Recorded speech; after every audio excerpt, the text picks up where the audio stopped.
महादेव ओ भोलेनाथ हरे हरे हरे महादेव हो हरे हरे हरे महादेव ओ भोलेनाथ हरे हरे हरे महादेव हो हरे हरे हरे महादेव ओ भोलेनाथ हरे हरे हरे महादेव हो हरे हरे हरे महादेव ओ भोलेनाथ हरे हरे हरे महादेव हो हे हरे हरे हरे हरे हरे महादेव हरे हरे हरे हरे हरे महादेव हरे हरे हरे हरे हरे महादेव हरे हरे हरे हरे हरे महादेव हरे हरे हरे हरे हरे महादेव हरे हरे हरे हरे हरे महादेव हरे हरे हरे महादेव ओ भोलेनाथ हरे हरे हरे महादेव रे हरे हरे हरे महादेव ओ भोलेनाथ हरे हरे हरे महादेव हरे हरे हरे महादेव हरे हरे महादेव हरे हरे हरे महादेव हरे हरे महादेव हरे हरे हरे महादेव हरे हरे महादेव उमापति महादेव की जय नमः पार्वती पते शिव हर हर हर हर हर महादेव। ऐका, दक्ष महाराजानं देवीची स्तुती केली आणि दक्षाच्या घरी देवी प्रगट झाली. देवीनं अवतार धारण केला. कोणत्या नावानं?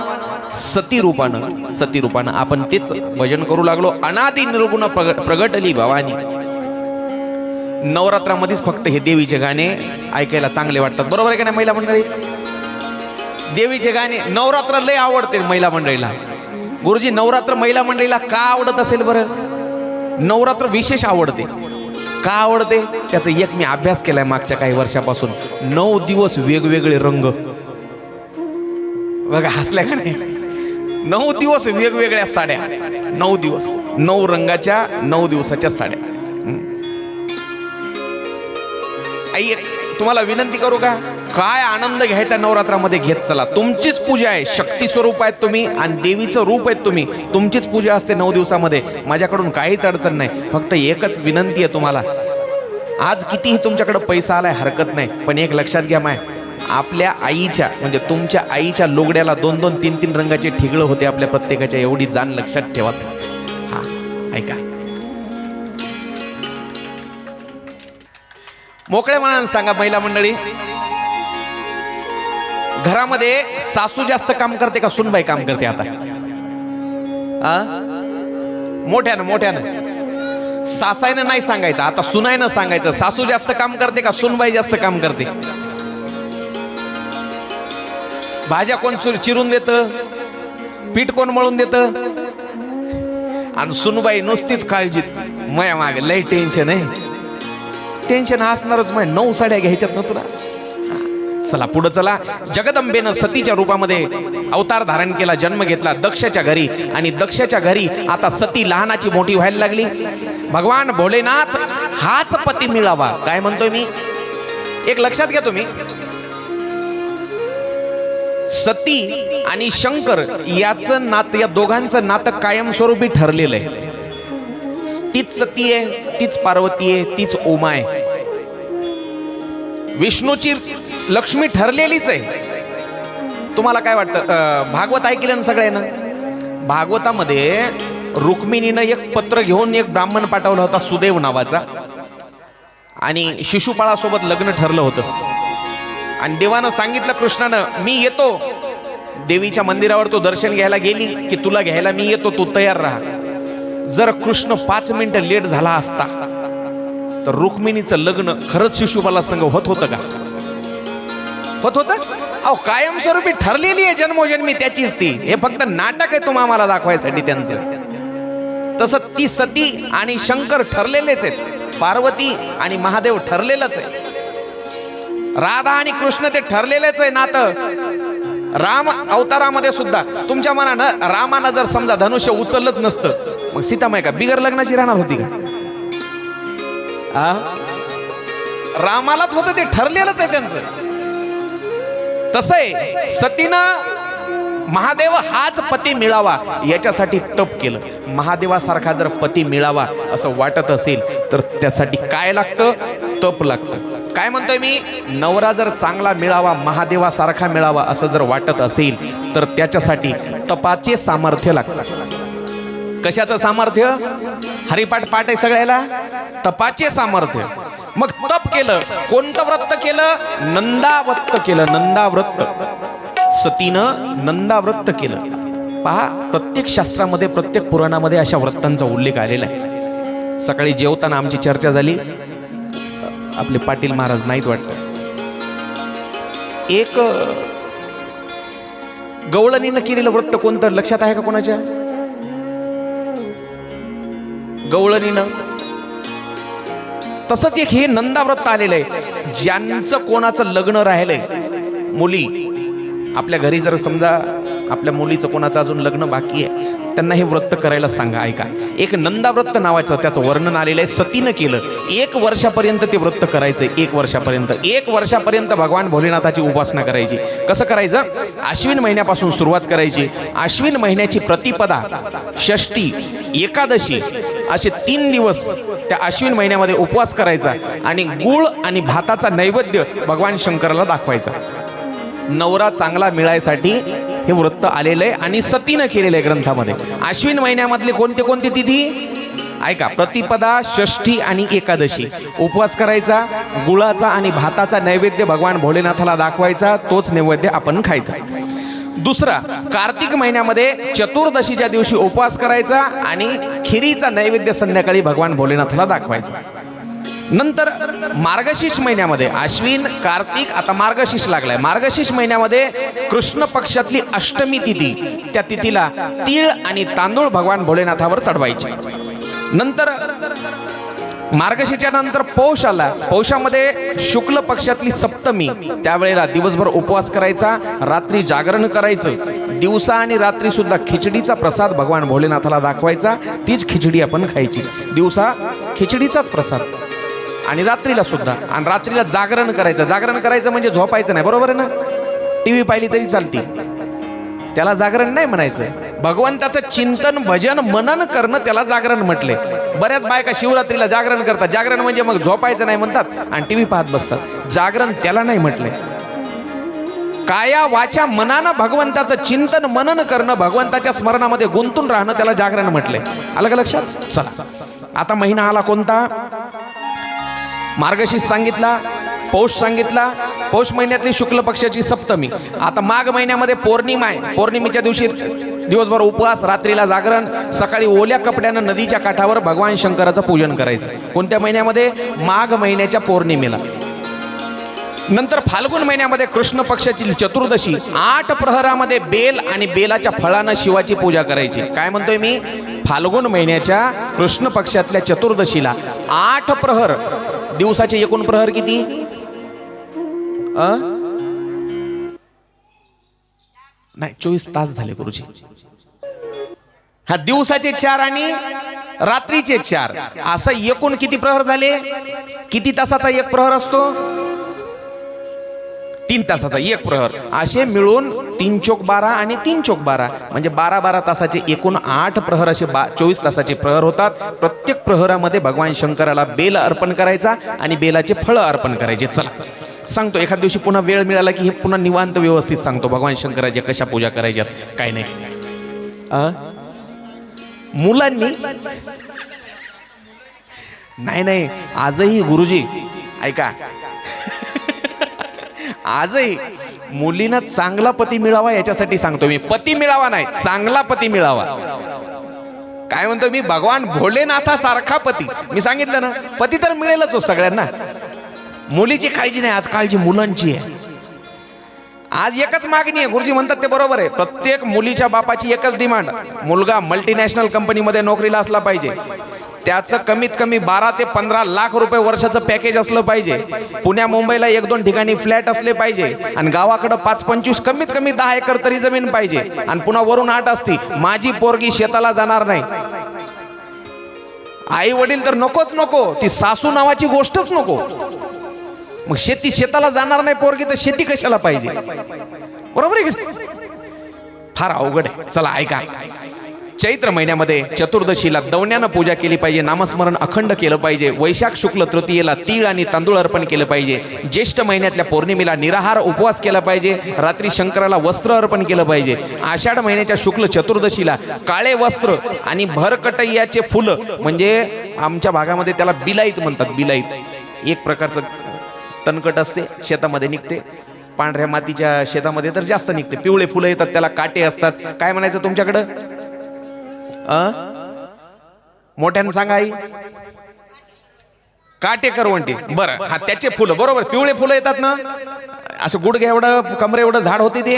हा, ते फुलं भगवान भोलेनाथाला अर्पण करायचे. चला, श्रावण महिन्यातल्या शुक्ल अष्टमीला चतुर्दशीला यज्ञोपवीत आणि वस्त्रानं पूजा करायची. भाद्रपद महिन्यातल्या कृष्ण चतुर्दशीला विविध फुलं अर्पण केले तरी चालतात. बेल आणि फुलांनी अर्पण करून पूजा करायची. भगवान भोलेनाथ हाच पती मिळावा याच्यासाठी देवी सतीनं अशी 1 वर्षापर्यंत उपासना केली. त्याला नंदाव्रत म्हटले. असं नंदाव्रत केल्याच्या नंतर सतीवर भगवान भोलेनाथ प्रसन्न झाले आणि भगवान भोलेनाथ प्रगट झाले आणि विचारलं, देवी कशासाठी तप करतेस? त्यावेळेला सतीनं सांगितलं, मला तुम्ही पती म्हणून पाहिजेत, पती म्हणून पाहिजे, माझा स्वीकार करा. महादेवानं सांगितलं, ठीक आहे, मी तुला पत्नी बनवायला तयार आहे, पण माझी एक अट आहे. अट काय अट आहे सांगा? तुमची प्रत्येक अट मान्य आहे. त्यावेळेला महादेवानं सांगितलं, ज्या दिवशी तू माझ्यावर अविश्वास दाखवशील, काय म्हणतायत महादेव, ज्या दिवशी तू माझा विश्वास करणार नाहीस त्या दिवशी मी तुझा त्याग करणार, तुझं माझं नातं संपलं. सती म्हणली, ठीक आहे. पहा ऐका, विश्वासावर नातं चाललंय. पती पत्नीचं नातं कशाचं आहे? विश्वासाचं आहे, विश्वासाचं. आणि ज्या दिवशी नात्यातला विश्वास संपला त्या दिवशी नातं राहिलं का? महादेवाचं सतीचं नातं त्याच विश्वासावर अवलंबून आहे, टिकून आहे. महादेवानं सांगितलं, तुझा आणि माझा संबंध त्या दिवशी संपला ज्या दिवशी तुझा माझ्यावरला विश्वास संपला.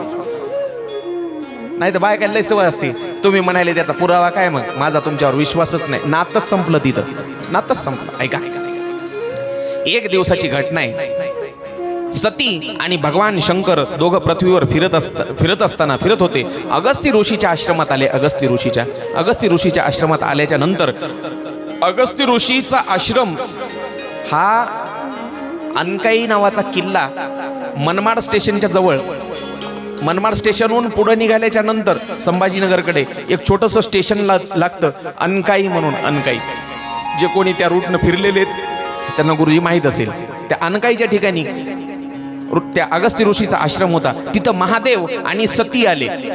आणि महादेव सती आल्याच्या नंतर अगस्ती ऋषीनं स्वागत केलं, पाणी घेतलं, पाद्यपूजा केली, पाय धुतले. आणि अगस्ती ऋषीला महादेवानं विनंती केली. पाय कोण धुतले?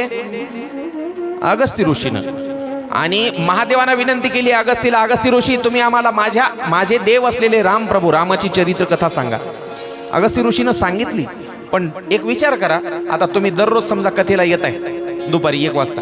मी जर समजा 1 वाजता तिथं बकेट घेऊन पाट घेऊन उभं राहिलो आणि येताना तुमचे सगळ्यांचे पाय धुवू लागलो, मी तुमचे सगळ्यांचे पाय धुवायला लागलो, काय विचार करताल तुम्ही? महाराज हे आमचेच पाय धुवायलाय, काय कथा सांगणार आहे? बरोबर आहे की नाही? असंच वाटेल ना, आमचेच पाय धुवायलाय महाराज, आम्हाला काय कथा सांगणार आहे? असाच विचार केला कोण? सतीनं विचार केला. ज्या महाराजाकडे कथा ऐकायसाठी आलो तेच महाराज आमचेच पाय धुवायलाय, नवरा बायकोचे, महादेवाचे आणि सतीचे. सतीनं विचार केला, म्हणून विश्वास राहिला नाही तिथं. आणि महादेवानं कथा ऐकली, पण सतीचं कथेमध्ये लक्ष नव्हतं. तुलसीदासांनी याचे वर्णन केले. 1 बार त्रेतायुग माही, शंभू गये कुंभजे ऋषी पाही, संग सती जग जननी भवानी, पूजे ऋषी अखिलेश्वर जाणे. शंकर आणि सती दोघंही कथा ऐकली, पण सतीनं लक्षपूर्वक कथा ऐकली नाही, कारण तिच्या मनामध्ये श्रद्धा राहिली नव्हती. शंकर आणि सती तिथून निघाले आणि फिरत असताना दंडकारण्यामध्ये आले. दंडकारण्यामध्ये, दंडकारण्य म्हणजे आजचा हा आपलाच भाग, आपण ज्या भागात राहतो हाच भाग. दंडकारण्यामध्ये आले. त्रेतायुगाचा काळ चालू होता, त्रेतायुगाचा. आणि विष्णू भगवंतानं राम अवतार धारण केला होता. कोणता अवतार? विष्णूचा राम अवतार चालू होता. आणि राम अवतार चालू असताना सीतामाईला चोरून नेलं होतं रावणानं. आणि रामप्रभू वनवासामध्ये सीतामाईचा शोध घेत होते. हे खगमृग हे मधुकर श्रेणी तुम देखी सीता मृग नयनी. प्रत्येक पक्षाला, पशुला, प्राण्याला, झाडांना, वेलींना, फुलांना, सगळ्यांना रामप्रभू विचारत होते, सांगा रे माझी सीता कोणी नेली, सांगा. वेड्यासारखं विचारतायत. त्यावेळेला प्रभू रामचंद्राची ती लीला पाहिली भगवान शंकरानं. आणि भगवान शंकर आनंदित झाले आणि रामाला त्यांनी नमस्कार केला, मोठ्यानं जयघोष केला. हे सच्चिदानंद घन परमात्मा, आपकी जय हो, आपकी जय हो, आपकी जय हो. महादेवानं मोठ्यानं नमस्कार केला रामाला पाहून. पण सतीला संशय आला, मालक कोणाला नमस्कार केला होतो मी, कोणाचा जय जयकार केला? महादेव म्हणतात, त्या प्रभू रामाला मी वंदन केलंय. ते काय बघ ना, माझे प्रभू किती गोड लीला करतायत पत्नी चोरून नेलेल्याची. माझा देव आहे तो. सती म्हणते, हा राम तुमचा देव आहे? म्हणले हो. बायकोच्या विरहानं वेडा झालाय, व्याकुळ झालाय तुमचा देव. हा असा कसा तुमचा देव? माझा विश्वास नाही. काय म्हणली ती? माझा विश्वास नाही, मी त्याची परीक्षा घेऊ का? कोणाला म्हटलंय सतीनं? महादेवाला. मी त्यांची परीक्षा घेऊ का? महादेव म्हणले घे. बायकोवर, नवऱ्यात, बायकोचा विश्वास नवऱ्यावर तेव्हाही नव्हता. काय म्हणतोय मी? सतीचा नव्हता माय महादेवावर. आजकालच्या बायकांचा असेल का? सतीचा सुद्धा नव्हता महादेवावर. ऐका, सतीनं परीक्षा घ्यायची ठरवली. महादेव बसले एका झाडाखाली आणि सतीनं आता परीक्षा घ्यायची ठरवली महादेवाची. पण विचार केला कशी परीक्षा घ्यायची? जिला शोधायले, कोणाला शोधू लागले राम? सीतेला. मग सीतेचंच रूप धारण करू. तिथंच फसला कार्यक्रम तिचा. सीतेचं रूप धारण केलं आणि रामाच्या समोर गेली. पण रामाच्या समोर गेल्याबरोबर ब्रह्मरूप आहे तो, साक्षात परब्रह्म परमात्मा. सतीला पाहिलं सीतेच्या रूपामध्ये, हात जोडले. आई तुम्ही एकट्याच आलेत वाटतं. सती मनामध्ये एवढी तिला स्वतःची लाज वाटली आणि काय म्हणली, माय यायला सगळं समजते, सगळं समजते की. रामानं लक्ष्मणानं नमस्कार केला आणि परत निघाली सती. कोणतं रूप धारण केलं होतं? सीतेचं. आली महादेवाजवळ आणि महादेवानं विचारलं, आलीस का सती? म्हणले हो. घेतली का परीक्षा? हो घेतली. कशी घेतली? मी सीतेचं रूप धारण केलं होतं. सीतेचं रूप म्हणल्याबरोबर महादेव म्हणले, तुझा माझा आता आजपासून पत्नीत्वाचा संबंध संपला. का? कारण ज्या सीतेचं तू रूप धारण केलंस, ती सीता माझ्यासाठी आईप्रमाणे आहे. माझी आई आहे ती आणि माझ्या आईचं रूप धारण केलं. त्यामुळं तू मला आता पत्नी नाहीस माझ्यासाठी, तू माझ्यासाठी आई आहेस. ऐका, त्याच वेळेला आकाशवाणी झाली आणि हे भगवान, हे महादेव, आप धन्य है. तीनों लोकों में आप जैसा कोई नहीं है. किसी ने भी आज तक ऐसी प्रतिज्ञा नहीं की है. धन्य है आप, धन्य है शिवजी, धन्य है आप. प्रतिज्ञा केली. माझा आणि सतीचा पत्नीत्वाचा संबंध संपला. त्यानंतर एक घटना घडते. दक्ष राजाला प्रजापती पद दिल्या जातं आणि त्याचा सन्मान करण्यासाठी सगळे देवी देवता एका सभेचं आयोजन करतात. सभेचं. दक्ष महाराजाला प्रजापती पद मिळाले. दक्ष म्हणजे कोण आहे आता? दक्ष कोण आहे? शंकराचं दक्षाचं काय नातं? सासऱ्याचं. बरोबर आहे. दक्ष महाराज सासरे आहेत आणि महादेव जावई आहे, सतीचा बाप आहे. ऐका, फार गोड कथा आहे.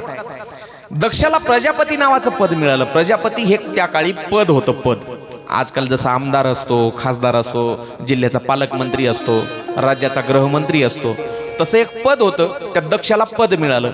आता पद, तेवढं मोठं पद मिळाल्याच्या नंतर त्याला त्याचा अहंकार झाला. अहंकार.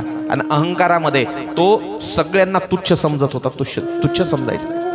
मग त्याच्या सत्कारासाठी एक सभा ठेवली आणि त्या सभेमध्ये सगळे देवी देवता सगळेजण हजर झाले आणि दक्ष प्रजापती ज्या वेळेला त्या सभेच्या ठिकाणी आले त्यावेळेला सगळेजण उठून उभे राहतात, पण पहिल्याच रांगेमध्ये बसलेले भगवान भोलेनाथ, भगवान विष्णू परमात्मा आणि ब्रह्मदेव काय उठून उभे राहत नाहीत.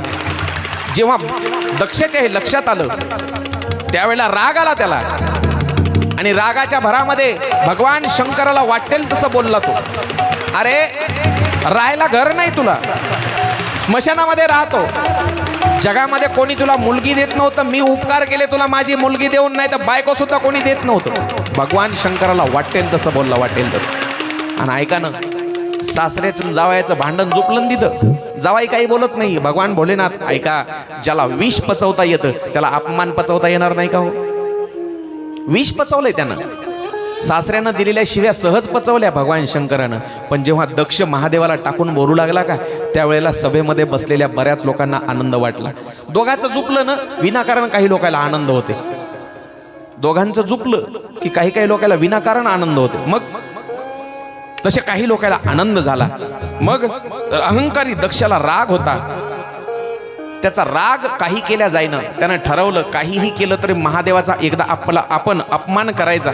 त्यावेळेला दक्षानं प्रतिज्ञा घेतली याचा बदला घेतल्याशिवाय राहणार नाही. मग काही दिवसांनी कणखल नावाच्या क्षेत्रामध्ये दक्षानं मोठ्या यज्ञाचं आयोजन केलं, सगळ्यांना आमंत्रण दिलं, पण भगवान शंकराला मात्र आमंत्रण नाही दिलं. सतीला देवस्त्रियाकडून यज्ञाची माहिती मिळाली, सगळ्या देवांच्या पत्न्या जाऊ लागल्या होत्या. त्यावेळेला सतीला आमंत्रण नव्हतं, त्या दुसऱ्या बायकांकडून कळालं माहेरामध्ये बापानं यज्ञ ठेवलाय म्हणून. मग शेजारच्या सगळ्या देवपत्न्या जेव्हा जाऊ लागल्या आणि सतीला विचारू लागल्या, सती अगं तुला यायचं नाही का? त्यावेळेला सती म्हणते मला पण आमंत्रण नाही. तिला आमंत्रण होतं का? नव्हतं. एक लक्षात घ्या, पण बापाचा अपमान होऊ द्यायचा नाही असं सतीने ठरवलं होतं. सती जर म्हणली असती माझ्या बापाने आम्हाला आमंत्रण दिलं नाही, अपमान झाला असता का नाही बापाचा? मुलगी जी आहे, मुलगी ती आई बापाचा कधी अपमान होऊ देत नाही. मुलाला बापाच्या मानपानाची तेवढी काळजी नसते बरं का. लोक काय म्हणतात, मुलगा असला म्हणजे वंशाला दिवा असतो. एक लक्षात घ्या, मुलगा जरी वंशाचा दिवा असला तरी मुलगी ही घराचं मांगल्य आहे. काय म्हणतोय मी? मुलगी ही घराचं मांगल्य आहे. तुम्ही घरी पाहुणे आल्याच्या नंतर काय करा, तुमच्या घरी एखाद दिवशी जर समजा दूध नसलं, दूध प्रत्येकाच्याच घरी गाई म्हशी असतात असं नाही, पाहुणे घरी आल्याच्या नंतर त्याला 10 रुपये द्या, कॉईन 10 रुपयाचा बंदा द्यायचा पोराला आणि सांगायचं बाळा जा बरं शेजारच्या घरून नाही तर दुकानावरून डेअरीवरून दूध आण. ग्लास हातात दिला, पाहुण्याच्या समोर ते काय करते, 10 रुपयाचा कॉईन ग्लासमध्ये टाकते आणि असं वाजवतच जाते. बरोबर आहे की नाही? म्हणजे पाहुण्याला बी कळालं पाहिजे पोरग दूध आणायला चाललंय आता. आणि तेच तुम्ही 10 रुपये मुलीच्या हातात द्या, ती काय करते, असे 10 रुपये एका हातात पकडते आणि ग्लास असा दुसऱ्या हातात आणि ओढणीनं असा वरून झाकून नेते. बरोबर आहे? पाहुण्याला सुद्धा कळू देत नाही आणि शेजाऱ्यांना सुद्धा कळू देत नाही घरामध्ये दूध संपलंय. एवढी बापाच्या इज्जतीची काळजी पोरगी घेते. म्हणून बापाचा अपमान होऊ नये म्हणून सतीनं त्या दुसऱ्या स्त्रियांना, देवांच्या पत्न्यांना सांगितलं आम्ही पण येणार आहेत दोघं पण आज नाही, उद्या येणार आहेत, उद्या. संध्याकाळच्या वेळेला भगवान भोलेनाथाच्या समोर सती बसलेली आहे आणि सती बसल्याच्या नंतर महादेवाची विनंती केली, मालक माझ्या बापाच्या घरी यज्ञ आहे आणि आपण गेलं पाहिजे. पण महादेव हे तत्वानं चालणारे, तत्वानं काय सांगितलं, देवी जरी तुझ्या बापाच्या घरी यज्ञ असला तरी त्याचं आमंत्रण आपल्याला नाहीये, आमंत्रण नाही, त्याच्यामुळं आपण नाही गेलं पाहिजे. मालक शास्त्र असं सांगतं. त्यावेळेला ती दक्षाची मुलगी होती, दक्षाची, आणि दक्ष या शब्दाचा अर्थ होतो हुशार. दक्ष या शब्दाचा अर्थ काय?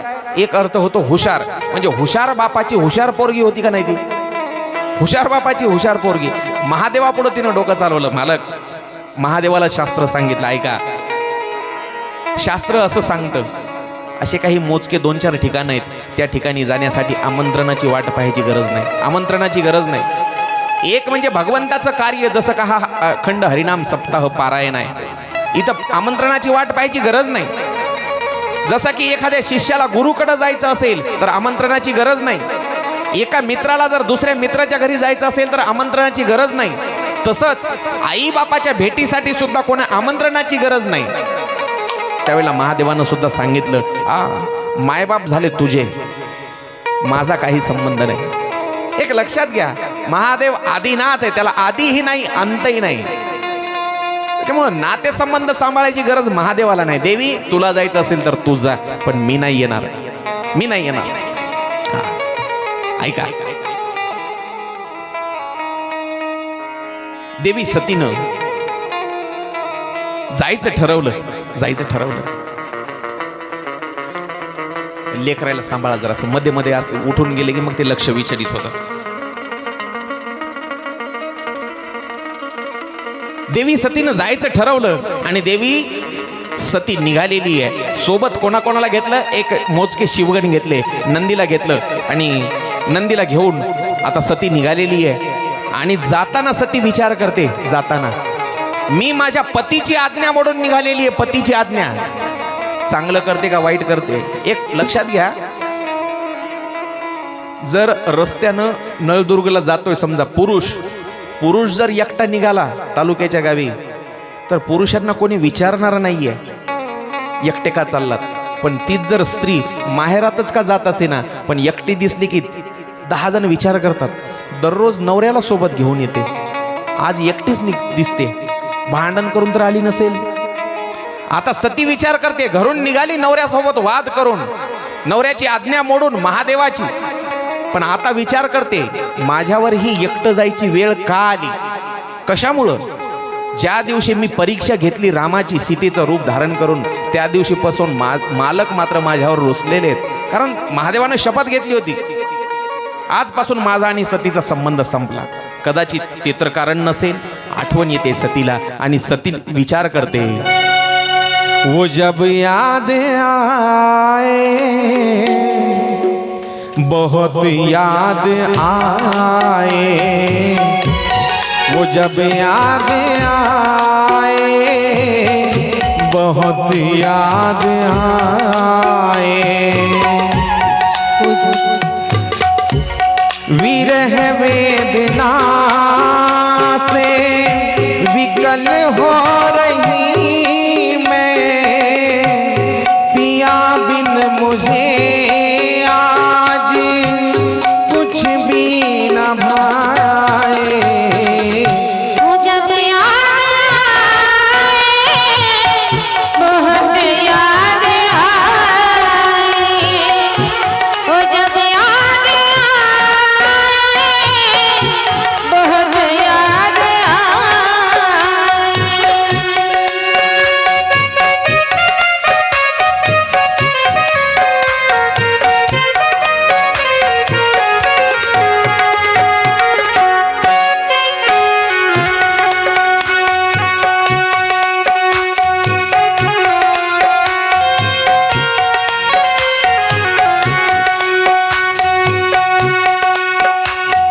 सती माता बापाच्या घरी जाते आणि रस्त्यानं विचार करते, सोच रही है माता सती, आज मेरे साथ मेरे पति भोलेनाथ नहीं है. क्यों नहीं है, क्या कारण है? अरे हो सती, मैंने सती की समीक्षा करी. अरे हो सकी, मैंने सती की समीक्षा करी. भूलवश राम जी की परीक्षा करी.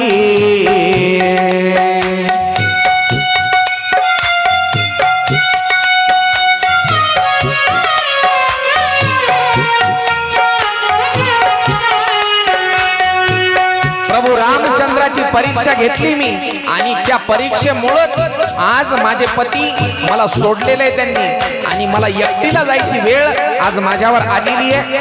म्हणून पिया मुझसे रूठे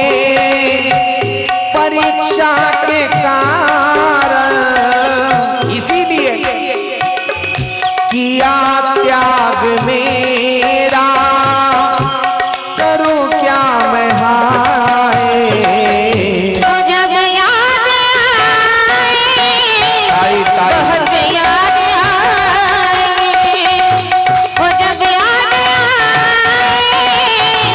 बहुत याद आए। विरह वेदना से विकल हो रही मैं, किया बिन मुझे आज कुछ भी न भाए। वो जब याद आए बहुत याद आए, वो जब याद आए बहुत याद आए, वो जब याद आए बहुत याद आए। वो जब याद आए बहुत याद आए। आठवण येते सतीला भगवान भोलेनाथाची, आणि भगवान भोलेनाथाच्या आठवणीमध्येच ती आता तिच्या माहेरामध्ये यज्ञाच्या ठिकाणी पोहोचलेली आहे. थोडासा इको कमी करा आता, थोडासा. यज्ञाच्या ठिकाणी जेव्हा सती पोहोचते त्या ठिकाणी तिला कोणी विचारत नाही आलीस का सती. काही मान नाही पान नाही, कारण दक्षानं तिच्या बापानंच सांगून ठेवलंय. कैलासावरून कोणी जरी आलं अजिबात त्यांना मान द्यायचा नाही. सतीच्या सगळ्या बहिणी जे आहेत, बहिणी किती बहिणी सतीला मी सांगितलं, दक्षाला एकूण मुली 60 होत्या. 60 सगळ्या बहिणी तिची चेष्टा करतायत, चेष्टा चिडवतायत. मला एक सांगा, 4-5 बहिणी आहेत समजा एखाद्या घरामध्ये, 5 पैकी 4 बहिणी श्रीमंताच्या घरी आहेत, 5 पैकी 4 जणी श्रीमंताच्या घरी दिलेल्या आहेत, पण एखादीचं नशीब थोडंसं गरीबाच्या घरी दिलेली असती. तिच्याकडे दागदागिने नाहीत, अंगावर भारीचे कपडे नाहीत, साडी नाही, पण दिवाळीच्या निमित्तानं काही लग्न कार्याच्या निमित्तानं सगळ्या बहिणी जेव्हा एकत्र येतात त्यावेळेला त्याच्या श्रीमंताच्या घरी ज्या आहेत का नाही, त्या गरीबाच्या घरी असलेल्या बहिणीची चेष्टा करतात. तिच्या त्या साधारण साडीकडं पाहून, तिच्यावर अंगावर दागदागिने नाहीत. हा, तसंच झालं. सगळ्या बहिणी सतीला चिडवतायत. काय ग, काही घर वगैरे महाल आहे का नाही राहायला तुझ्या नवऱ्याकडे अजून, का मसनवट्यातच राहतो? अजूनही तुझ्या नवऱ्याला ती अंगाला राख लावायची सवय गेली का नाही? बैलावरच फिरतो का ग अजून? काय गाडी वगैरे घेतली का नाही? चिडवतायत या बहिणी. दुःख वाटते सतीला. त्यावेळेला आई समोर येते. आई आई सादर मिले भले एक माता. फक्त आईच प्रेमानं बोलते तिला. आईनं विचारलं, आलीस का बेटा सती? त्यावेळेला आईच्या खांद्यावर डोकं ठेवून सती रडते. आईच्या खांद्यावर डोकं ठेवून. एक लक्षात घ्या मायबाप, मुलगी हक्कानं फक्त एकच ठिकाण आहे मुलीला रडायसाठी. सासरामध्ये कोणाजवळ रडता येत नाही, आणि माहेरामध्ये सुद्धा. माहेरामध्ये बापाजवळ रडायला गेलं तर बाप म्हणतो, दिदे तुझ्या लग्नासाठी 25 लाख रुपये खर्च झालाय ग. फक्त एकच ठिकाण आहे आई. आईजवळच रडता येतं मायबाप. एक लक्षात घ्या. हा, माहेरामध्ये दुःख व्यक्त करण्याचं हक्काचं ठिकाण, हक्काचा खांदा ते म्हणजे आई आहे. ज्या दिवशी आई संपली ना, त्याच दिवशी स्त्रीसाठी माहेर संपलं. माहेरामध्ये कितीही धन दौलत असू द्या, तुमच्या कितीही 2 नाही 4 जरी भाऊ असले, भाऊ तुमचे कुठपर्यंत असतात? त्यांचं जोपर्यंत लग्न नाही झालेलं तोपर्यंत भाऊ तुमचे. पण ज्या दिवशी तुमच्या भावांचं लग्न झालं त्या दिवशीपासून ते तुमचे भाऊ सुद्धा तुमचे नाहीत, आता ते त्यांच्या बायकोचे झाले, बायकोचे. म्हणून जोपर्यंत आई आहे माहेरात तोपर्यंतच माहेर. म्हणून तर म्हटलं आई माझी मायेचा सागर. म्हटलं खरंच आई काय असते? आई दुधावरची साई असते, आई वासराची गाय असते, आई लंगड्याचा पाय असते, आई असते जन्माची शिदोरी, सरतही नाही आणि उरतही नाही. म्हणून म्हटलं स्वामी तिन्ही जगाचा, आई विना भिकारी. आई आई. चला, अशा आईच्या जवळ जेव्हा सती गेली, आईनं विचारलं आलीस का ग बाळा सती? त्यावेळेला आईच्या कुशीत शिरून आईच्या खांद्यावर डोकं ठेवून सती रडते. पण त्याच वेळेला बाप दक्ष आला आणि दक्षानं विचारलं सतीला, तुला कोणी बोलावलं इथे? कोणा बोलावलं? जा त्या भिकारी शंकराकडं, जाय निघून जा. त्यावेळेला सती बापाला म्हणते, बाबा काय वैर हो, काय वैर आहे, काय दुश्मनी आहे बाबा, कशामुळं? मी तुम्हाला अवतार धारण करण्याच्या जन्माच्या आधीच सांगितलं होतं, ज्या दिवशी तुम्ही माझा तिरस्कार करणार त्या दिवशी मी माझं आयुष्य संपवणार. आता हे भगवंता, जन्मोजन्मी भगवान शंकर मला हाच पती मिळाला पाहिजे. आता मी हा देह ठेवणार नाही, संपवणार आहे. देवीने एक विनंती केली सतीनं देवाला, मला जन्मोजन्मी भगवान भोलेनाथ हाच पती मिळावा अशी घोषणा केली, अशी प्रतिज्ञा केली. आणि त्यावेळेला यज्ञकुंडामध्ये उडी मारली आणि सतीनं जीव दिला. सतीनं जीव दिला. भगवान शंकराला कैलासावर जेव्हा ही बातमी कळाली तेव्हा एका वीरभद्राला भगवान भोलेनाथानं आज्ञा दिली, जा यज्ञाच्या ठिकाणी जा आणि युद्धाला सुरुवात कर. वीरभद्रानं सर्व यज्ञाचा विध्वंस केला. सगळे देवी देवता पळून गेले. त्या वीरभद्रानं दक्ष राजाचा मुंडकं कापलं आणि दक्षाचा वध केला. त्यावेळेला भगवान शंकर त्या ठिकाणी आले आणि सतीचं जळालेलं शरीर हातामध्ये घेतलं आणि तांडव नृत्य करू लागले. तांडव नृत्य. त्यावेळेला भगवान विष्णू परमात्म्यानं हातात सुदर्शन चक्र घेतलं आणि सुदर्शन चक्राच्या साह्यानं सतीच्या देहाचे तुकडे केले आणि ते तुकडे पूर्ण मग भारतभर पडले. भारतभर ऐका. आणि त्याच ठिकाणाला आपण शक्तिपीठ म्हणतो. शक्तिपीठ. असंच एक शक्तिपीठ आपल्या जवळच आहे. आता कोणतं? असे महाराष्ट्रामध्ये किती आहेत बरं? महाराष्ट्रामध्ये एकूण शक्तिपीठ किती? 3.5 शक्तिपीठ. त्यापैकी एक म्हणजे आपलं तुळजापूर आहे. आईचं वक्षस्थळ पडलेलं इथं, बरोबर. एका ठिकाणी पायाची करंगळी पडली, ते म्हणजे सप्तशृंगी देवी. आमच्या जवळ एक तिकडं पलीकडं आमच्या सागर महाराजाच्या पलीकडं आहे. कोणतं? माहूर. अशी शक्तिपीठ आहेत. चला, शक्तिपीठांची निर्मिती झाली. नंतर भगवान शंकर कैलासावर निघून गेले आणि रागामध्ये दुःखामध्ये असणाऱ्या शंकराची सगळ्या देवी देवतांनी, ब्रह्मदेवाने, विष्णू परमात्म्याने स्तुती केली, विनंती केली, बंद पडलेला यज्ञ पुन्हा चालू करा. महादेव म्हणले, मी काय मी कशाला चालू करू? ज्यानं चालू केलं ते गेला मरून म्हणले. कोण? दक्ष. त्या दक्षाला पुन्हा जिवंत करा. सगळ्या देवतांनी विनंती केली. भगवान भोलेनाथानं दक्ष प्रजापतीला जिवंत करायचं ठरवलं. आता कसं जिवंत करायचं? त्याचा मुंडकं धडावेगळं केलं होतं. एक बोकडाचं मुंडकं आणलं शिवगणांनी, बोकडाचं. आणि बोकडाचं मुंडकं बसवून जगातली पहिली प्लास्टिक सर्जरी ज्याला म्हणायचं. आता काय करतात लोक, डॉक्टर, किडनी बदलता येते आजकाल, लिव्हर बदलता येतं, बऱ्याच ठिकाणी हृदय बदलण्याचे, त्याला प्रत्यारोपण ज्याला म्हणतात, ट्रान्सप्लांट ज्याला म्हणतो आपण. गुडघ्याचे ऑपरेशन कोणाकोणाचे झालेत? गुडघे बदलायची अजून वेळ आली नाही का वागदरीमध्ये कोणावर? चांगली गोष्ट आहे. काही ठिकाणी लोकांचे गुडघे सुद्धा बदलायची वेळ आली. त्याला नी ट्रान्सप्लांट म्हटलंय. आमच्या भोलेनाथानं अख्खं मुंडकच बदलून टाकलं. कोणाचं? दक्षाचं. बोकडाचं बनवलं, बोकडाचं बसवलं, बोकडाचं. त्याला प्लास्टिक सर्जरी म्हणून आजच्या भाषेमध्ये. आणि त्या बोकडाचं मुंडकं बसवलं आणि महादेवाची मग दक्ष राजानं त्या क्षमायाचना केली. क्षमायाचना. आता दक्ष महादेवाची स्तुती करतोय, महादेवाची विनंती करतोय, धन्यवाद देतोय महादेवाला. पण कोणत्या भाषेत देत असेल हो? महादेवासारखं बोलल का तो? बोकडासारखंच बोलणार. बोकडाच्या भाषेमध्येच स्तुती करू लागला. ब ब ब ब करतो बोकड, बरोबर आहे की नाही? तेव्हापासून बम बम भोले म्हणतात आजही महादेवाचे भक्त, बरोबर आहे. आणि काही जे जाणकार, ज्यांना माहिती आहे हा प्रसंग, ते महादेवाच्या मंदिरात गेल्याच्या नंतर कान पकडतात आणि कानाला पकडून बोकडाचा आवाज काढतात, बरोबर आहे. ऐका, त्याच्या मागं कारण हे आहे, मेलेल्या दक्षाला जिवंत करणारे महादेव एवढा दयाळू आहे ना. काही क्षणापूर्वीच आपण पाहिलं, त्या वीरभद्राला आज्ञा दिली होती, जा त्या दक्षाचा मुंडकं कापून टाक. पण देवांनी विनंती केल्याबरोबर काही क्षणातच तो भोळा देव प्रसन्न झाला आणि त्याच दक्षाला पुन्हा जिवंत केलं. एवढा भोळा देव आहे. जन्म मरणाच्या फेऱ्यातून सुद्धा तोच चुकवणार आहे. एवढा कनवाळू कृपाळू असलेला देव आपल्यावर कृपा करणार नाही का हो? आपल्यावर सुद्धा तो कृपा करील. म्हणून आपण एकदा त्याला विनंती करू, हे भगवान भोलेनाथ, आमच्यावर सुद्धा कृपा करा. आम्हाला सुद्धा या जन्म मरणाचा आता कंटाळा आलाय. कंटाळा आला पाहिजे हो माणसाला. येत नाही का तुम्हाला दररोज तेच भांडे घासायचे, तेच कपडे धुवायचे, तीच फरशी पुसायची? येत नाही का हो कंटाळा? तसा जन्म मरणाचा सुद्धा कंटाळा आला पाहिजे मायबाप. हा, साधू संतांनी सांगितलं, नको येर झार, आता नको येर झार. बरोबर.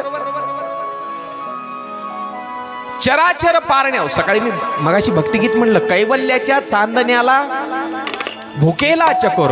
त्याच्यामध्ये विनंती केली, जन्म मरण नको आता, नको येर झार, नको ऐहिकाचा नाता, व्यर्थ बडीवार.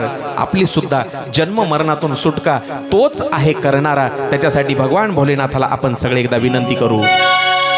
तुझसे अर्जी भोलेनाथ. अरज, अरज म्हणजे विनंती. महादेवा, आमची तुमच्याकडे एक विनंती आहे. कोणती विनंती?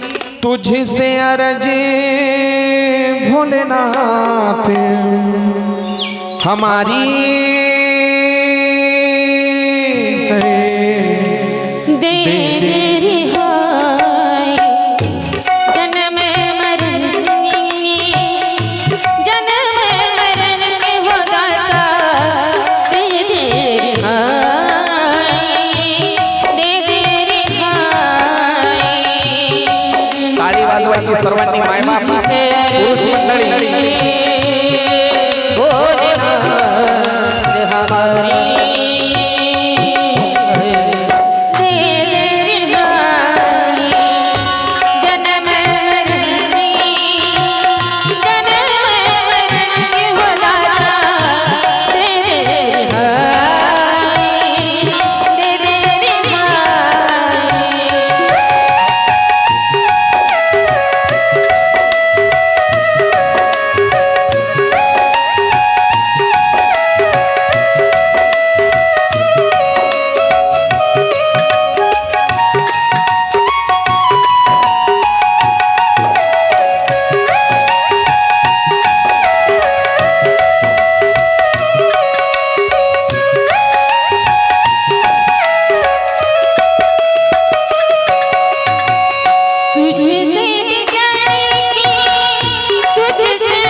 तुझसे अर्जी भोलेनाथ, हमारी है दे रिहाई. भगवान भोलेनाथ तेच जन्म मरणाच्या फेऱ्यातून सोडवणारे आहेत. ऐका, सतीनं देह ठेवला, यज्ञकुंडामध्ये उडी घेतली आणि आपला प्राण त्याग केला. एक विनंती केली होती तिनं देवाची. काय विनंती केली होती? देवा, मला जन्मोजन्मी कोणता पती मिळावा? कोणता पती मिळावा? महादेवच हाच पती मिळावा. महादेव. पुढं काही काळानंतर तीच सती हिमालय राजाच्या घरी पार्वती रूपाने जन्म घेते. ऐका लक्षपूर्वक, हिमालयाच्या घरी पार्वतीच्या रूपामध्ये जन्म घेतलेला आहे सतीनं. मरताना सतीनं जी प्रार्थना केली होती, जन्मोजन्मी शंकर हाच पती मिळावा. एक प्रमाण माहित असेल तुम्हाला, जन्म घेणे लागे वासनेच्या संगे, तेची झाले हंगे हरी रूप. जन्म घेणे लागे म्हणून सती पार्वती झाली. तुलसीदास जे वर्णन करतात रामायणामध्ये, तेही कारण हिमगिरी ग्रह जाई. त्याच कारणामुळे तिला हिम किंवा हिमालय राजाच्या घरी जन्म घ्यावा लागला. जनमी पार्वती तनुपाई, हिमालयाची पत्नी मेना राणी, तिच्या पोटी पार्वतीनं आता जन्म घेतलेला आहे. नारदजी विनंती करतात, ब्रह्मदेवाची पिताजी पार्वतीनं म्हणजे त्या सतीनं हिमालय आणि मेना यांच्याच घरी का जन्म घेतला हो? काय कारण? खरं की ना, प्रश्न पडतो. त्यांच्याच घरी का? भारतामध्ये इतरत्र दुसरीकडं का नाही जगामध्ये? त्यांच्याच घरी का? ब्रह्मदेव सांगतात, ऐक नारदा. ब्रह्मदेव नारदाला पार्वतीचे आई वडील हिमालय आणि मेना राणी. पार्वतीच्या आईचं आणि बापाचं नाव काय? हिमालय आणि आईचं नाव मेना किंवा मैना राणी असा तिचा उल्लेख आलेला आहे. ऐक नारदा, मेना ही पितरांची कन्या होती. पितरांची सगळ्यात मोठी मुलगी. कोणाची मुलगी महाराज? पितरांची. ऐका, पाठीमागा बसलेली महिला मंडळी एकदा हात वर करा बरं. नक्की ऐकताय? झोपल्या नाहीत ना? फक्त दोघे तिघींनीच हात वर केले, म्हणजे बाकीच्यांना समाधी लागली काय? ऐकता इकडे महिला मंडळी? बर ऐका. पितरांची मुलगी, 3 मुली होत्या. पहिली मुलगी मोठी जी आहे ती मेना, दुसरीचं नाव होतं धन्या. म्हणा माझ्या माग, धन्या. आणि तिसरी जी होती ती कलावती. पहिली मेना, दुसरी धन्या आणि तिसरी कलावती. ह्या तिघी जणी गेल्या दर्शनाला विष्णू परमात्म्याच्या. कुठं? डायरेक्ट वैकुंठात. मंदिरात नाही. मंदिरात तुमच्या आमच्यासारखे सर्वसामान्य जीव जातात हो. डायरेक्ट वैकुंठात. आणि वैकुंठात गेल्याच्या नंतर तिथं त्या तिघी जणी बसल्या. तिघी जणी सोफ्यावर मस्त बसल्या. विष्णू परमात्म्याचं दर्शन झालं आणि तिथं आले सनत कुमार आल्याच्या नंतर बाकीचे जे काही होते सगळे उठून उभं राहिले. सनत कुमार आले. दिव्य तेज आहे त्यांचं. त्यांच्याकडे पाहून सगळेजण दर्शनासाठी उठून उभे राहिले. पण ह्याच्या तिघी जणी होत्या का नाही, मेना, धन्या आणि कलावती, या तिघी जणी पाहिलं सनत कुमाराकडे पण उठून उभ्या राहिल्या नाही. त्यावेळेला सनत कुमारांना त्या 3ही पोरींचा राग आला आणि राग आल्याच्या नंतर सनत कुमारांनी त्यांना श्राप दिला. तुमच्या तिघींच्या अंतःकरणामध्ये अहंकार भरलाय. अहंकार ज्याप्रमाणे माणसांमध्ये अहंकार आहे, माणूस जातीमध्ये, तसाच तुमच्यामध्ये सुद्धा अहंकार भरलाय. जा, तुम्हाला सुद्धा आता मृत्यू लोकामध्ये स्त्रियांचं रूप घेऊन राहावं लागेल माणसासारखं. पितरांच्या मुली असून देखील तुमच्यामध्ये अहंकार भरलाय. पितरांच्या कन्या सनत कुमारांनी दिलेला शाप ऐकला आणि हात जोडले. धन्या, कलावती, मेना पश्चाताप झालाय त्या तिघींना आणि त्यांनी क्षमायाचना केली. क्षमायाचना कोणाकडं? सनत कुमाराकडं. साधू महाराज, आम्हाला त्या मृत्यू लोकामधून कसं मुक्त होता येईल हो? तुम्ही तर आम्हाला श्राप दिला मृत्यू लोकात जा म्हणून, पण आम्हाला मुक्त कसं होता येईल? त्यावेळेला सनत कुमारांनी काय सांगितलं ऐका, फार महत्वाचं आहे. साधूंना राग कधीच येत नाही. काय म्हणतोय मी? साधूंना कधी राग येतो का? ज्या साधूला राग येतो तो साधूच नाही समजायचं. नाथ महाराजाच्या अंगावर थुकले लोक, जर काही माऊलींच्या अंगावर लोकांनी शेण फेकलं, दगड फेकले. तुकोबारायांना त्या मंबाजीनं वळ येईपर्यंत काठीनं मारलं, पण राग आला का? नाही. ऐका, जरी राग आलाच खऱ्या साधूला, त्याच्या मागे जगत उद्धाराची भावना असते. जगत उद्धाराची काय सांगितलं त्यांना ऐका. तुमच्यापैकी जी सर्वात मोठी जी मेना आहे, मेना, ती मेना जी आहे ती पर्वतराज हिमालयाची पत्नी होईल आणि तिच्या पोटी पार्वती जन्माला येईल. पार्वती म्हणजे पार्वतीचाही उद्धार होईल आणि त्या निमित्तानं जगाचा सुद्धा उद्धार होईल. असा वर त्या सनत कुमारांनी मोठ्या मुलीला दिला, मेनाला. आणि दुसरी जी मुलगी आहे त्या दुसऱ्या मुलीला सांगितलं ही राजा जनकाची पत्नी होईल. राजा जनकाची. आणि राजा जनकाची पत्नी झाल्याच्या नंतर तिला सीतामाईचं पालन पोषण करण्याची जबाबदारी मिळेल आणि त्या निमित्तानं तिचा उद्धार होईल. आणि जी तिसरीचं काय नाव होतं रे? शाबाश, कलावती. ही वृषभानूची पत्नी होईल. वृषभानूची म्हणजे द्वापार युगामधला जो वृषभानू आहे तिच्या पोटी राधा जन्म घेईल. राधा. आणि तिचा देखील उद्धार होईल, जगाचा देखील उद्धार होईल. साधून श्राप दिला, कलियुगामध्ये मृत्यू लोकात जाऊन राहावं लागेल, पण उद्धार जगाचा होईल, हे मात्र त्याच्यामध्ये भावना होती. ऐका, सनत कुमारांनी दिलेला जो शाप आहे त्याच्यामुळं, त्या शापामुळं पितरांची मोठी मुलगी मेना, आता तिचं लग्न पर्वतराज हिमालयासोबत झालेलं आहे. महाराज, मला काही जण लोक प्रश्न विचारतात, महाराज तुम्ही म्हणता पर्वतराज हिमालया संग लग्न, पर्वतराज हिमालया संग लग्न. पर्वताला सुद्धा लग्नाची इच्छा होती का हो? खरा प्रश्न आहे, बरोबर आहे की नाही पोरं? तुम्हाला देखील प्रश्न पडला असेल, पर्वतराज हिमालयासोबत म्हणजे पर्वताला सुद्धा हे लग्न करायची इच्छा होते का? बेटा शादी का लड्डू ही ऐसा है, जो खाए वो पचता है और जो ना खाए वो भी, हा बरोबर आहे. ऐका तुम्हाला नाही कळणार रे करू पोरं, आता लग्न केल्यावर काय होतं ते तुम्हाला आता सांगून, जेव्हा होतं ना मग तेव्हा कळतं आनंद या जीवनात. खरंच मला सांगा पुरुष मंडळी, लग्न कशासाठी केलं होतं? पुरुष मंडळी खरं सांगायचं प्रामाणिकपणे, आपण लग्न कशासाठी केलं होतं? आनंदासाठी केलं होतं ना? जीवनामध्ये समाधान होईल, येईल, आनंद येईल, पण खरंच मिळाला का हो आनंद? हो म्हणून काही जण मान हलवायलेत की काय म्हातारी माणसं? खरंच आनंदी आहेत का लग्न करून? नाही. बाबांनी प्रामाणिकपणे सांगितलं काही जणांनी, पण काही जण हो म्हणालेत अजूनही. राजेव तुम्ही किती हो म्हणा, पण तुमचे चेहरेच सांगतायत तुम्ही किती आनंदात आहेत. चेहरा बोलून दाखवतो राजेव. कोण होतास तू काय? चला, हिमाचल राजा आणि हिमाचलला जेव्हा लग्न करण्याची इच्छा झाली तेव्हा सगळे देवी देवता पितरांकडे गेले आणि पितरांची कन्या ती मेना हिमालयाला देऊन टाका असं विनंती केली त्या पितरांची.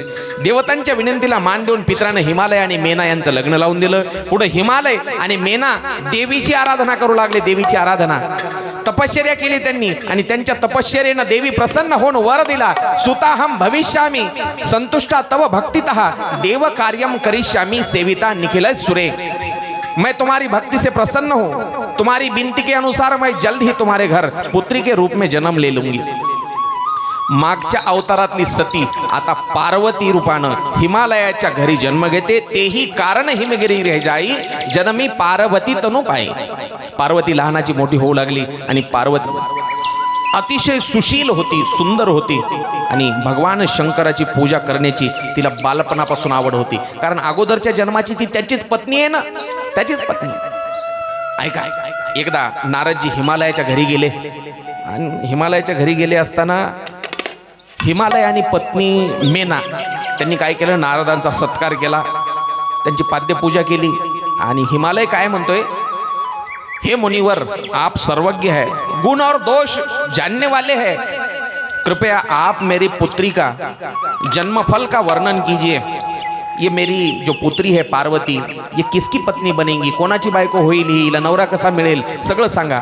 नारदजी काय सांगतात, आपकी पुत्री के हाथों में उत्तम लक्षण है. तुमच्या मुलीच्या हातामधल्या ज्या रेषा आहेत का नाही, फार चांगल्या भाग्य रेषा आहेत, फार सौभाग्यशाली आहे. पण हिच्या हातावरची जी एक रेष आहे ती फार विलक्षण आहे. काय म्हणतोय मी काल देखील सांगितलं, आपल्या हातावरच्या रेषा ह्या युनिक असतात. कोणाच्या सारख्या, माझ्या हातासारख्या रेषा कोणाच्याच नाहीत. आलं का लक्षात? युनिक आहेत. आपण म्हणजे जगातला एकमेव नमुना असतो प्रत्येक जण, आपल्यासारखा दुसरा कोणी नाही. नारदानं तिच्या हातावरच्या रेषा पाहिल्या आणि सांगितलं मायबापाला, तिच्या पार्वतीच्या, हिमालयाला आणि मेनेला, हिच्या हातावरची जी एक रेष आहे फार विलक्षण आहे. विलक्षण कशी आहे?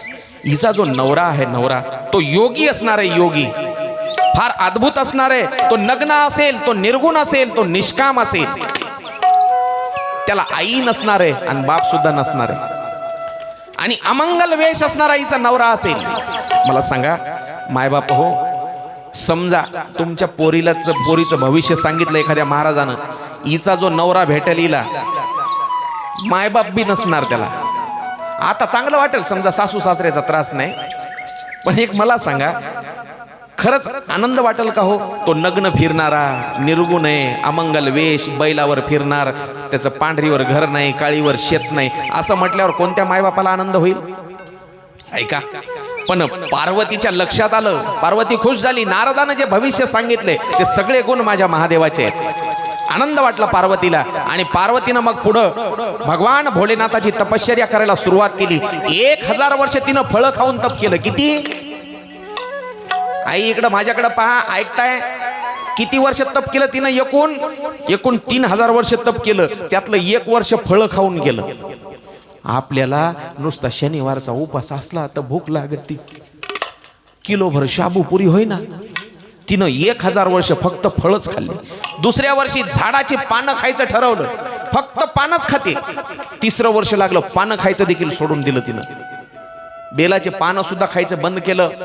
बंद केल्याच्या नंतर तिचं नाव पडलं अपर्णा. अपर्णा म्हणजे पानं सुद्धा सोडून दिले तिने खायचं. चला ऐका, त्याच्यानंतर पार्वतीनं 3000 वर्षापर्यंत असं तप केलं. निराहार राहून नंतर तप करायला लागली. दिवसभरचा आपल्याला एका दिवसाचा उपास सहन होत नाही, एकादशी सहन होईना, शिवरात्र सहन होईना, तरी पार्वतीनं 3000 वर्ष तप केलं. ऐका, चांगला पती सहजासहजी नाही मिळत मायबाप, त्याच्यासाठी तप लागतं. मी मगाशीच सांगितलं, सतीच्या अवतारामध्ये सुद्धा तिनं नंदाव्रत केलं होतं. कोणतं?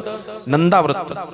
बऱ्याच व्रताचा भागवतामध्ये सुद्धा उल्लेख आहे. पयोव्रत आलेलं आहे एका ठिकाणी, अजून भरपूर व्रत आलेले आहेत. तसे हे नंदाव्रत. आता सुद्धा पार्वती रूपामध्ये सुद्धा तिनं तप केलं.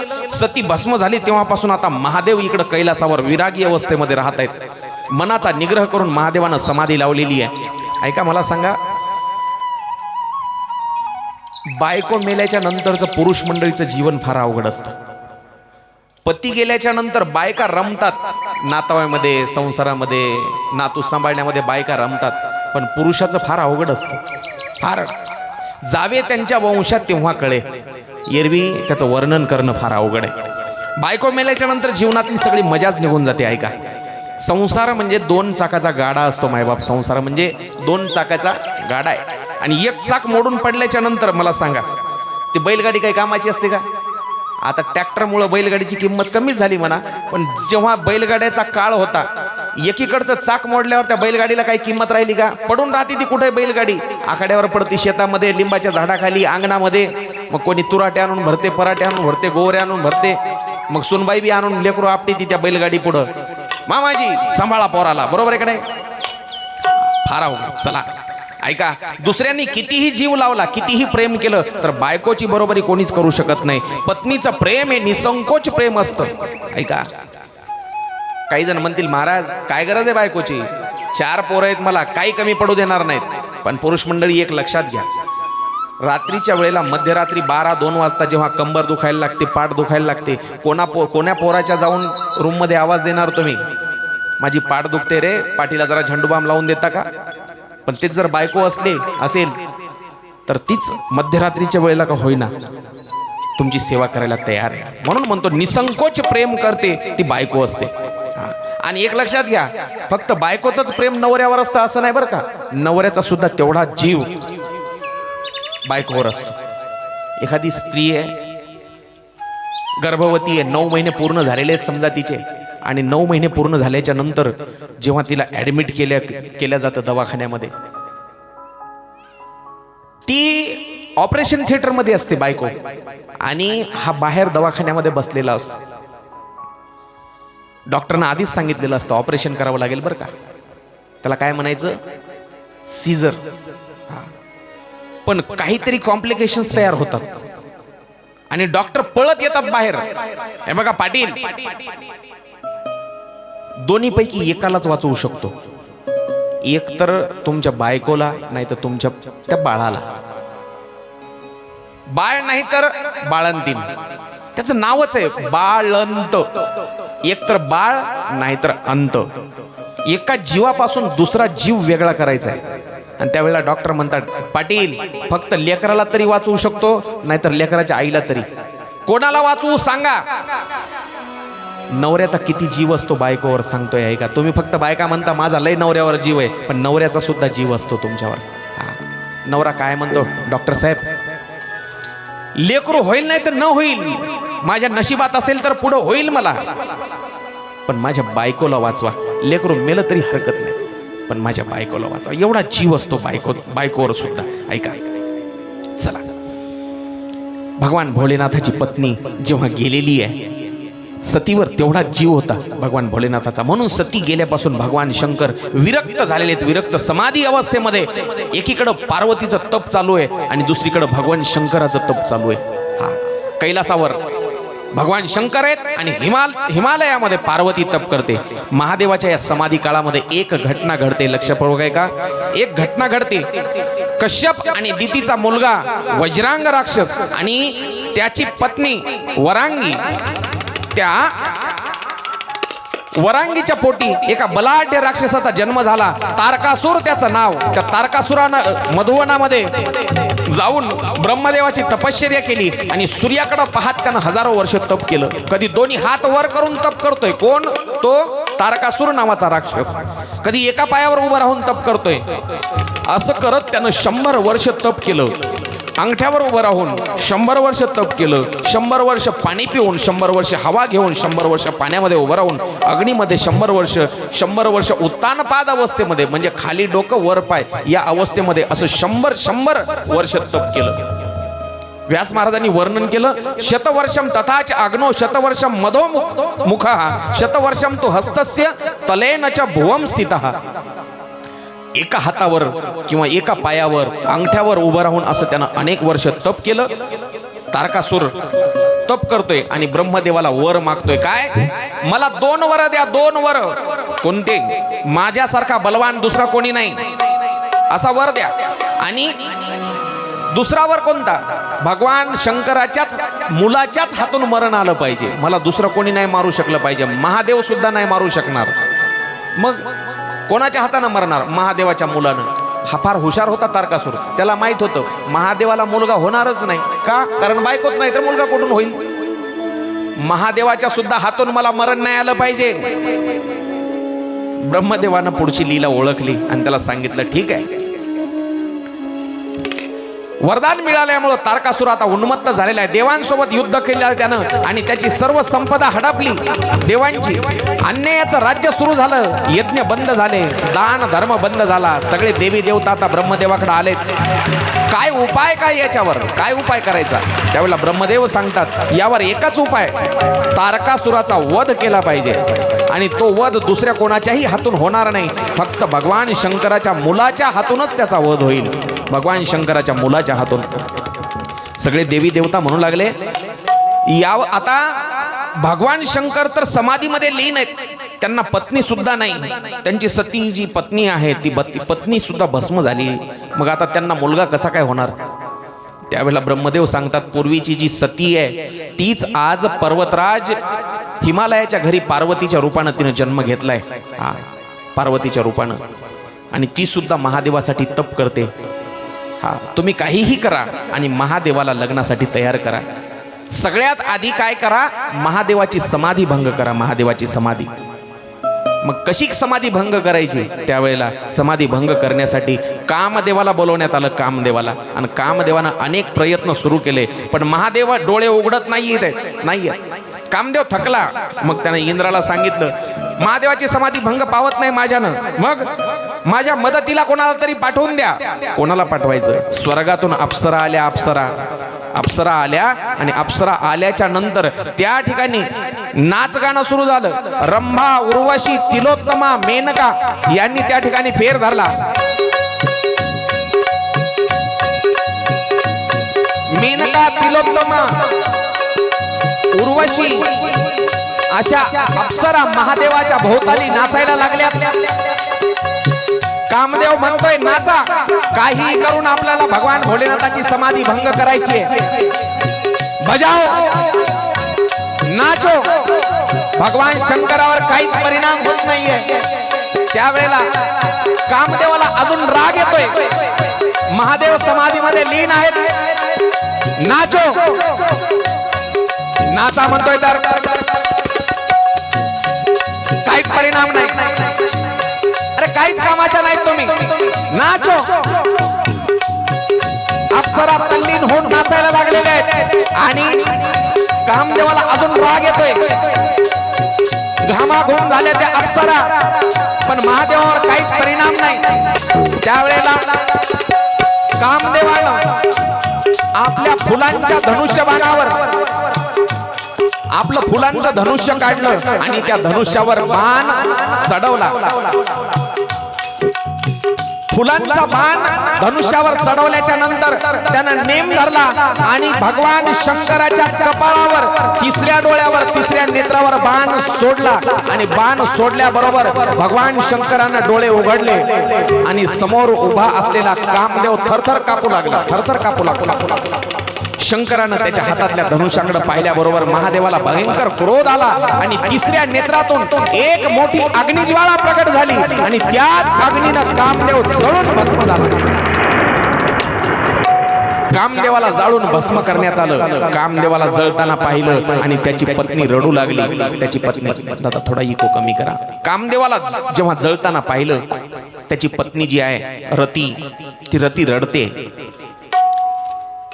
महादेवा पुढे विनवणी करते, मी काय करू आता, माझ्या नवऱ्याची काय चूक आहे.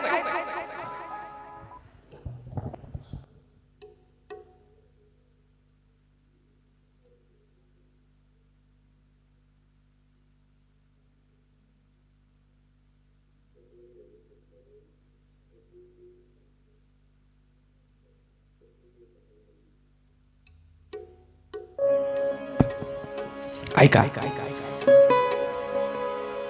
मला सांगा, जो कामदेव होता त्याचा काही विशेष स्वार्थ होता का हो महादेवाची समाधी भंग करण्यामध्ये? काहीच नाही, त्याचा काही स्वार्थ नव्हता. पण विनाकारण त्याचा बळी गेला.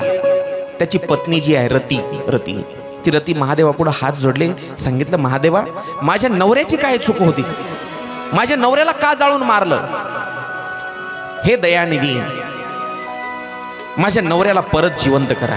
या बाकीच्या देवांनी फसवलंय त्याला. त्यावेळेला सगळ्या देवांनी भगवान भोलेनाथाची विनंती केली. भगवान श्रूयता मेच तद्वतं नमः शुभम प्रभो कृपाम कृत्वा महेशान शरणागत वत्सला. हे भगवान, हे प्रभो, हे महेश्वरा, शरणागत वत्सला, तुम्ही कृपा करा, आमच्यावर कृपा करा. त्यावेळेला तो भगवान भोलेनाथ जो आहे फार दयाळू आहे. एका क्षणात राग येतो महादेवाला, एका क्षणात, आणि एका क्षणात थंड होतो. आलं का लक्षात? महादेवाला राग यायला उशीर नाही आणि शांत व्हायला उशीर नाही. विनंती करते रती. काय विनंती करते? निर्धन को धनवान बना दे, ऐसी तेरी माया, खेल तेरी शक्ति का जग में कोई समझ न पाया. दुख के अंधेरे दूर भगाए, आस का दीपक मन में जलाए, नाम जपो तेरा सांस है जब तक. बोलिए जय भोलेनाथ, उमापति महादेव की जय. छोड़ेंगे ना हम तेरा द्वार ओ बाबा, मरते दम तक छोड़ेंगे ना हम तेरा द्वार ओ बाबा, मरते दम तक, मरते दम तक, अगले जन्म तक, अगले जन्म नहीं, 7 जन्म तक, 7 जन्म नहीं, जन्म जन्म तक. छोड़ेंगे न हम तेरा द्वार ओ बाबा, मरते दम तक.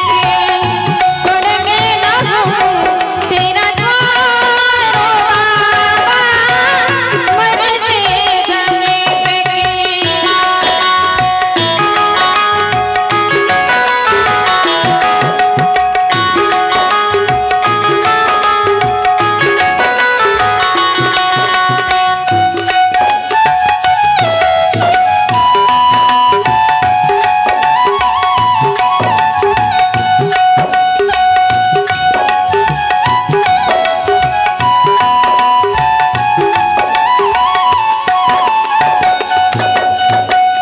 ऐका, भगवान का दिया हुआ कभी अल्प नहीं होता. भगवान का दिया हुआ कभी अल्प नहीं होता. और जो टूट जाए वह संकल्प नहीं होता। हार को जीत से दूर ही रखना, हार को जीत से दूर ही रखना, क्योंकि जीत का कोई विकल्प नहीं होता।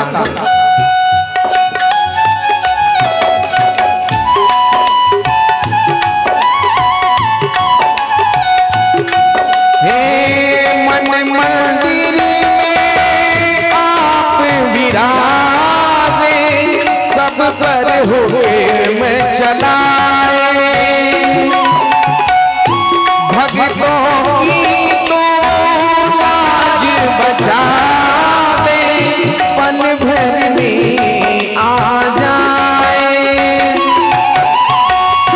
निर्बल को देते सहारा, सबसे प्यारा भोला हमारा, इस धरती से उस अंबर तक। छोड़ेंगे ना हम तेरे कारोबार, मरते दम। जय भोलेनाथ। छोड़ेंगे ना हम तेरा कारोबार, मरते दम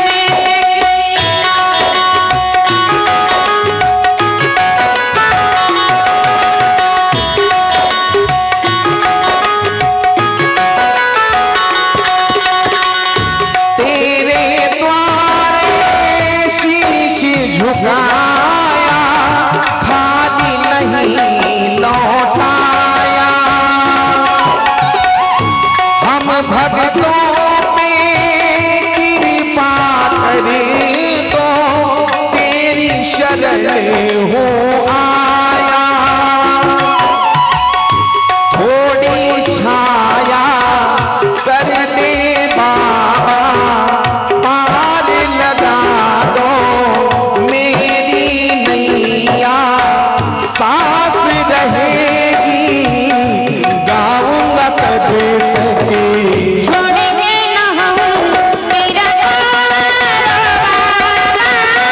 मरते दम। छोड़ेंगे ना हम तेरा कारोबार, मरते दम। हे मरते दम तक, अगले जन्म तक, अगले जन्म नहीं, सात जन्म तक, सात जन्म नहीं, जन्म जन्म नहीं। छोड़ेंगे ना हम तेरा कारोबार, मरते दम। जय भोलेनाथ। तेरा कारोबार, मरते दम। मरते दम तक, मरते दम। छोड़ेंगे ना हम तेरा द्वार ओ बाबा, मरते दम तक।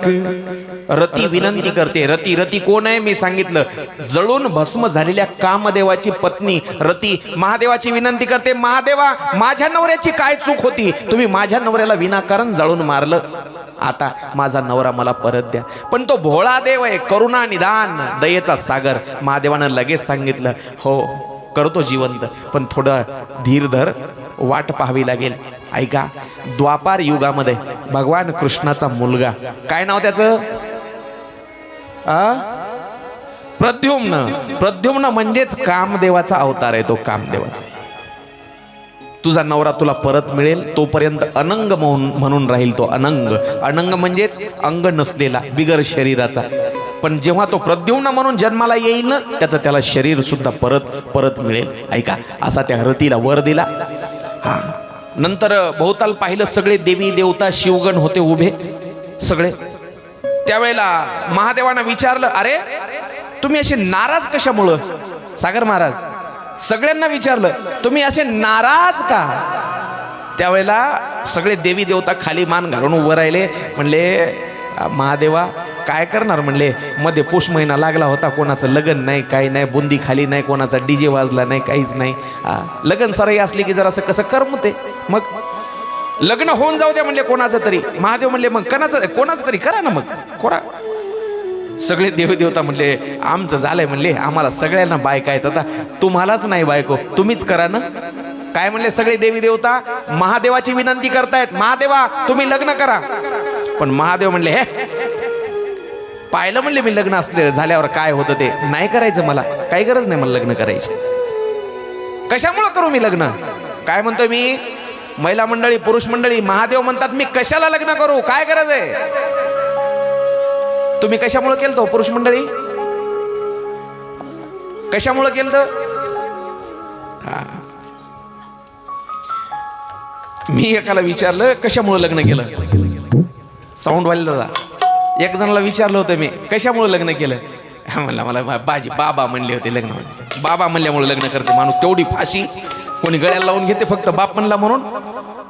मला एक सांगा, फक्त बाप म्हणल्या म्हणून कोण आजपर्यंत लग्न केलंय असं झालंय का?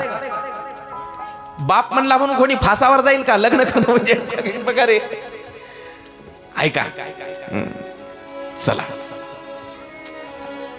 सगळे देवी देवता म्हणले महादेवा लग्न करण्यामागे एक आमचा देखील स्वार्थ आहे आणि जगत उद्धाराचं काम आहे. तारकासुर नावाचा एक राक्षस उन्मत्त झालाय, त्या तारकासुराचा वध करायचा आहे. महादेव म्हणले मी नाही करणार. म्हणले तुम्ही करूही नका, तुमच्या पोटी जो मुलगा जन्माला येईल तो त्या तारकासुराला मारेल, म्हणून तुम्हाला लग्न करावं लागेल. जगत उद्धारासाठी, असुरांच्या संहारासाठी आमची मदत करा, लग्न करा. महादेव म्हणले ठीक आहे करतो मी लग्न, पण आता मला मुलगी कोण देईल, कोण मुलगी देईल? म्हणले त्याची काळजीच करू नका. ऐका, हिमालयाची मुलगी पार्वती आहे, पार्वती. ती लग्न करायला तुमच्यासाठी तपश्चर्या केली आहे तिनं, बऱ्याच वर्षापासून तप करते ती. ते म्हणले बाबा करत असेल तप, पण खरंच ती माझ्या योग्यतेची आहे का हे पाहावं लागेल. तिची परीक्षा घ्यायची. कशी घ्यायची परीक्षा? परीक्षा घेण्यासाठी सप्त ऋषींना पाठवलं. किती ऋषी आहेत? सप्त म्हणजे 7 ऋषींना. त्या 7 ऋषींना पार्वतीची परीक्षा घेण्यासाठी पाठवलं. पार्वतीची परीक्षा ऋषीनं घेतली. कशी घेतली? जाऊन सप्त ऋषी म्हणतायत पार्वतीला, अगं पार्वती कशासाठी तप करतेस? पार्वतीनं सांगितलं महाराज मला महादेव हाच पती मिळावा याच्यासाठी माझी धडपड आहे. ते ऋषी काय म्हणले?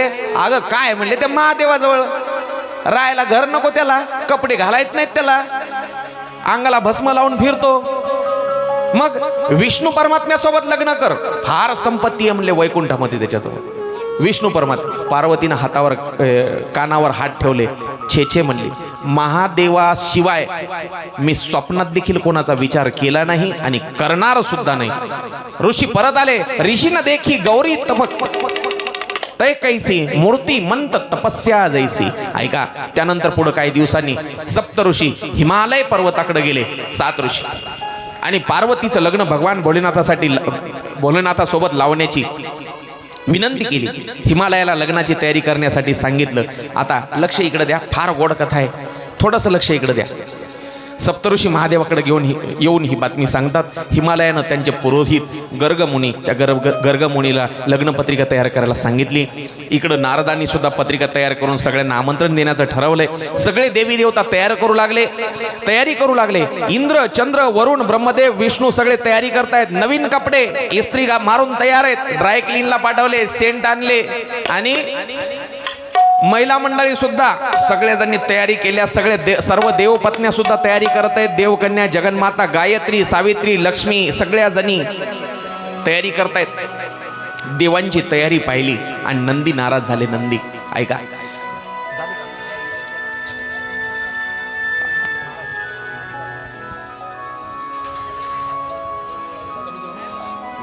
ऐका, महिला मंडळी सुद्धा तयारी करू लागल्या लग्नाची. कोणत्या महिला मंडळी? देवपत्न्या सगळ्या.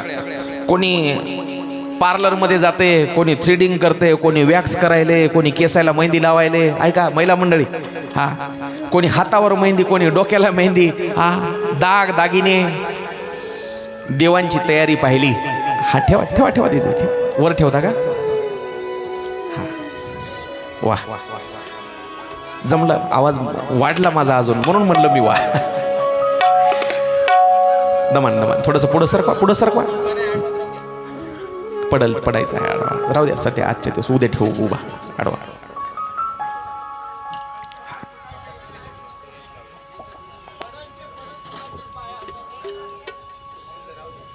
हा आता लक्ष द्या इकडं, ऐका. देवी देवता तयारी करू लागले, पण नंदीला वाटलं संख्या त्यांचीच जास्त आहे देवांची. लग्न कैलासावरला आपल्या मालकाचं आहे, आपले लोक कमी आहेत. महादेवाला सांगितलं, महादेवा आपली संख्या कमी आहे. तेव्हा महादेवानं सांगितलं, सगळ्या भूत पिशाच्यांना बोलावलं. शाकिनी, रातुदाल, वेताल, ब्रह्मराक्षस, भूत, प्रेत, पिशाच, प्रथम तुंबरू, हा हा हु हु असे सगळे शिवगण कैलासावर आलेले आहेत. आणि कैलासावर आल्याच्या नंतर आता सगळ्या देवांनी तयारी केलेली, सगळ्या देवांनी मेकअप केला. महादेव सुद्धा आता निघायची तयारी करत आहेत. पण तयारी करतायत महादेव दिगंबर वेशामध्ये. दिगंबर वेश म्हणजे कोणता वेश? काहीच नाही, कपडे नाहीत अंगावर, काही नाही. चला म्हणले, आवरलं का सगळे, निघायचं का? निघायचं. पण त्यावेळेला नंदी म्हणले, महाराज जायचंय खरं, पण कमीत कमी कपडे तरी घाला. काय म्हणले नंदी? काय म्हणला महादेवाला? आपल्याला कुठं जायचंय? वाघदरीत जायचं नाही, आपल्याला सासरवाडीत जायचंय. आणि सासरवाडीला सफारी, सलवार, सूट, धोतर नाही तर नाही, कमीत कमी साधे कपडे तरी अंगावर असले पाहिजे. महादेव म्हणले, नाही मी असाच बरा आहे. हा ऐका, पण नंदी म्हणतात, आपलं सासरवाडीला जायचं, बिगर कपड्याचं जाता येणार नाही. मग एखादं वाघाचं कातडं तरी गुंडाळलं पाहिजे कमरेला. एक वाघाचं कातडं आणलं आणि वरून साप आवळला, त्याच्यावर गाठ मारली. आणि तसा आता महादेव निघालेत. एक म्हणले काही दागदागिने, अलंकार, 2 विंचू आणले आणि कानात अडकून दिले महादेवाच्या विंचू. ऐका, एकानं साप आणला आणि गळ्यामध्ये, एक साप कमरेला होता, एक गळ्यामध्ये घातलाय. आता सगळ्या अंगाला भस्म लावलंय, हातामध्ये त्रिशूळ आहे. आणि भगवान भोलेनाथाची वरात निघालेली वरात. आणि भगवान शंकराची परवानगी घेण्यासाठी आता विष्णू परमात्मा आले. विष्णू परमात्मा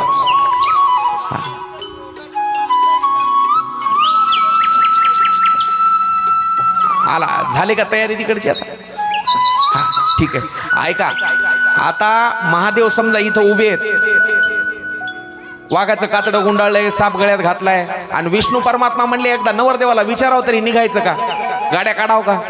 विष्णू परमात्मा आले गरुडावर बसून. आणि गरुडावर बसून आल्याच्या नंतर त्यांनी बोलायला सुरुवात केली महादेवाला. विष्णू परमात्मा महादेव दोघंजण बोलायलेत. एक लक्ष द्या इकडं महिला मंडळी. पण महादेवाचं गळ्यामधला जो कमरेचा साप होता, कमरेचा साप, आणि विष्णूचं वाहन कोणतं? विष्णूचं गरुडाचा न सापाचा जमते का? त्यांचा 36चा आकडा. काय झाला असेल? गरुडानं डोळे वाचून पाहिलं त्या कमरेच्या सापाकडं. साप घाबरला कमरेचा आणि गाठ ढिली झाली. काय झालं असेल? जे कमरेचं कातडं होतं गेलं खाली निघून. हा, नंदी पळत आला. नंदी आणि पळत येऊन विष्णू परमात्म्याला विनंती केली, म्हणले तुम्ही सगळ्यांच्या पुढे जा, मागे येऊच नका म्हणले आता लग्न लागेपर्यंत. असं जर सासरवाडीत झालं तर पंचायत होईल म्हणले आपली पाहुण्या राहण्यामध्ये. मग